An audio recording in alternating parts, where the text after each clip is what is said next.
longtemps. On parlera un peu du Sénégal. Et tu t'es présenté récemment aux élections présidentielles au Sénégal l'année dernière. Que s'est-il passé? La jeunesse qui portait l'espoir de ce pays a été emprisonnée. Le président Ousmane Sonko et le président Diomaye Faye, le premier ministre Ousmane Sonko, étaient tous en prison. Et maintenant, il fallait qu'on fait quoi? C'est-à-dire que à un moment donné, je pouvais pas juste regarder. Et puis beaucoup de jeunes me demandaient, il faudra se présenter, il faudra te présenter.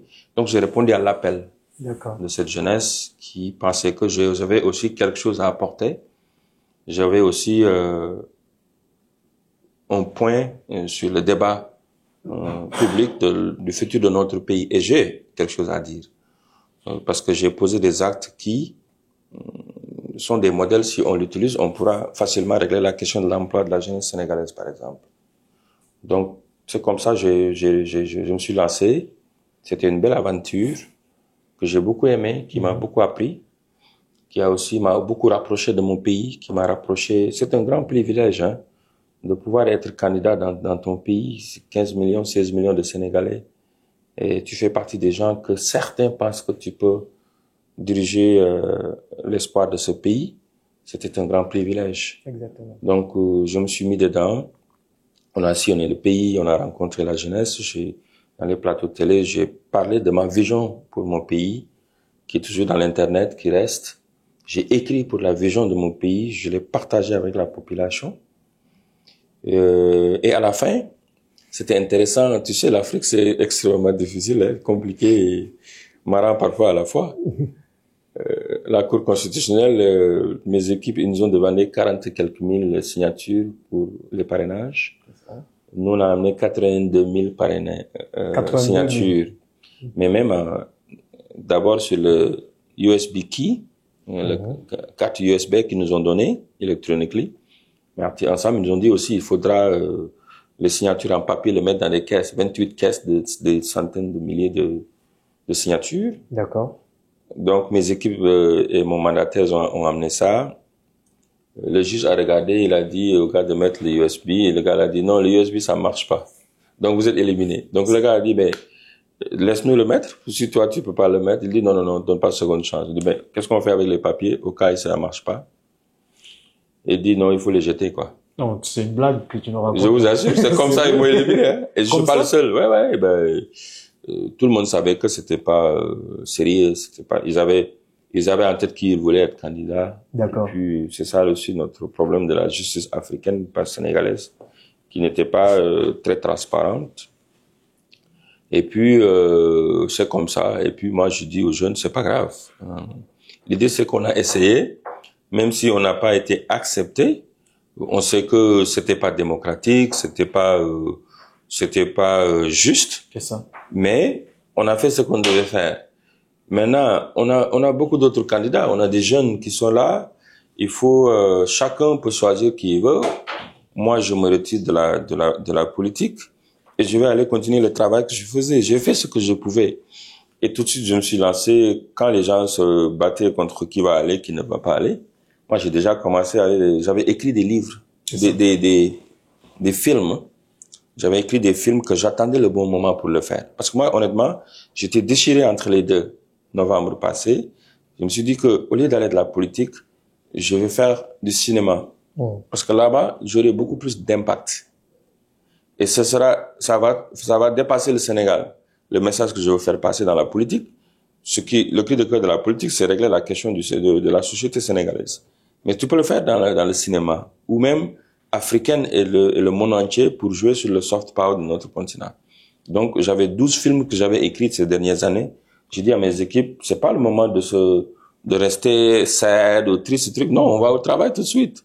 Donc, j'ai dit, allez, on va aller filmer Aïcha. Aïcha, c'est mon premier livre que j'ai projeté ici, mon premier film. Et aussi Nicaragua, un deuxième film qui va sortir au mois d'avril, cette année. Donc, on a commencé à filmer. Donc, et pourquoi je suis allé dans le cinéma, si je peux te parler de ça après.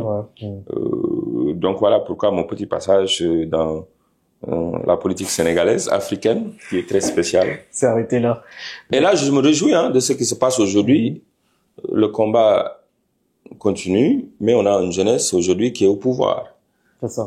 Donc, les efforts ne sont pas perdus. Bien que moi, pendant les élections, je me suis resté après neutre, parce que je pensais pas que c'était démocratique, c'était pas pour moi juste d'éliminer des gens comme ça, et puis tout était calculé, bien que la population. Pourquoi il y aurait une volonté de t'éliminer toi spécialement? Parce que quand on voit tout ce que tu fais au Sénégal, tout ce que tu apportes, est-ce que non, et je suis pas la seule personne, hein. Il y a d'autres qui ont eu les mêmes problèmes. À propos de travailler ensemble, on t'a vu travailler avec Akon, l'artiste. Ça, c'est une question que tout le monde voulait savoir. On s'est dit, il y a eu Akon City qui a été lancé, la ville futuriste africaine qui allait représenter les valeurs et le savoir-faire africain. Et tout le monde était content. Aujourd'hui, où est ce projet? Et où est le projet le projet de Lightning de l'Afrique que vous avez commencé? Africa, voilà. Où est-ce que c'en est aujourd'hui? Bon, d'abord pour Akon Lightning Africa, moi je suis le cofondateur. On était 3, Samba, Akon et moi. C'est bien 2 projets distincts. Hein. On a Akon City et Akon Lightning Africa. Donc pour celle-là, moi j'étais pour l'électrification rurale de l'Afrique. D'accord. On a fait d'énormes résultats par rapport à ce projet. D'ailleurs, ce projet a changé ma vie. Pourquoi je suis arrivé au Sénégal? Parce qu'à chaque fois que je quittais les villages, les gens qui n'avaient pas d'électricité pleuraient. Quand je rentrais à Washington, ça me travaillait, quoi. 600 millions d'Africains dans le noir. Imagine. C'est 2 fois les États-Unis, la population des États-Unis, qui n'ont pas d'électricité. C'est-à-dire que si on fait rien, ils vont toujours vivre dans le noir. Ils n'ont jamais vu l'électricité. Dans ce continent. Aujourd'hui. Et quand on allait dans ces villages-là, on voyait des vieux qui pleuraient, qui n'auraient jamais imaginé voir leurs enfants voir l'électricité. Mais l'Afrique est compliquée. Les politiques sont trop forts. Ils ont beaucoup de pouvoir et que tu investis, tu donnes et que tu viens faire du travail pour, par exemple, un pays comme le Mali, Burkina Faso, la Guinée, etc., le Niger. C'est des exemples qu'on a vécu.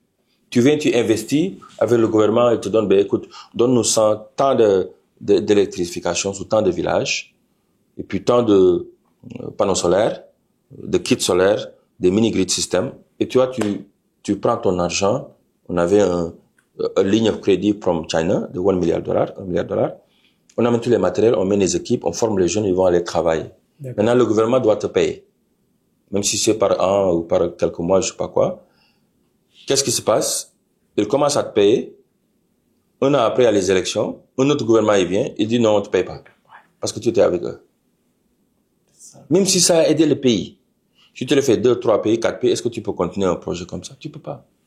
Donc ça, c'était compliqué. C'est Akon Lightning Africa.